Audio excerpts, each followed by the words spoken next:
நான் எங்கே கிளம்பிட்டுருக்கேன்னு பார்க்கிங்களா? இன்றைக்கி ஒரு சின்ன மினி விலாக் தான். நான் கிளம்புறதுக்கு முன்னாடி அப்பா, பையன்லாம் கிளம்பி கீழே போயிட்டாங்க. நெக்ஸ்ட் நாங்கள் ஹைப்பர் மார்க்கெட்டுக்கு ஆப்போசிட்டில் இருக்க டிஎல் ஸ்போர்ட்ஸ் கடைக்கு தான் வந்திருந்தோம். நாங்கள் ரெகுலராக எப்போயுமே அங்கே தான் வாங்குவோம். என்னோடய ஹஸ்பண்ட்க்கு ரொம்ப நாளாக எக்யூப்மெண்ட் வாங்கணும்னு ஆசை. அதனால் போயிருந்தோம். நானும் என் பையனும் நாங்களும் வாங்கட்டுமான்னோம். முதல்ல நீங்கள் அதை தூக்குற அளவுக்கு சத்து இருக்கட்டும், அதுக்கப்புறம் வாங்கிக்கலாம் அப்படின்ட்டாங்க. நெக்ஸ்ட்டு பில் பே பண்ணிவிட்டு மார்க்கெட்டில் சின்ன வேலை இருந்துச்சு. அதுக்கப்புறம் மார்க்கெட்டில் திங்ஸ் எல்லாம் வாங்கிட்டு கிளம்பிட்டோம்.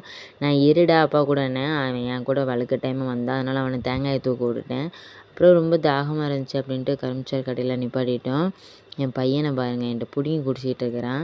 அப்புறம் எனக்கு அன்னாச்சி பழம்னா ரொம்ப பிடிக்கும். வழியில் நிப்பாட்டி அன்னாச்சி பழத்தையும் வாங்கியாச்சு. என்னோடய ஹஸ்பண்ட்க்கு பனியன் வாங்கணும் அப்படின்றதுனால நாங்கள் பெர்ஃபெக்டில் எடுத்து நிப்பாட்டியிருந்தோம். அது பக்கத்தில் இருக்க ஜெயினில் 2 பப்ஸ் வாங்கிட்டு அப்படியே வீட்டுக்கு கிளம்பிட்டோம். வீட்டில் பால் இருந்ததுனால காஃபி போட்டு இன்றைக்கி டேயை முடிச்சிட்டோம்.